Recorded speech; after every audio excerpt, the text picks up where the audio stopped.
Syederalun, jajaran Polres Biren dan pengurus Bayangkari kerjasama dengan unit transfusi darah RSUD Biren menggelar donor darah dalam rangka menyambut HUT Bayangkara ke-74 di Mapolsek Kota Juang, Senin 22 Juni 2020. Kegiatan yang dimulai dari pukul 9 waktu Indonesia Barat itu merupakan rangkaian menyambut HUT Bayangkara ke-74 yang menghadirkan satu unit mobil khusus donor darah milik UTD RSUD Biren.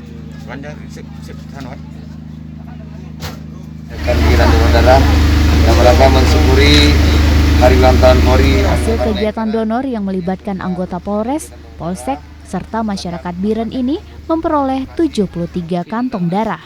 Dari Biren, Yusmandin Idris, Serambi On TV.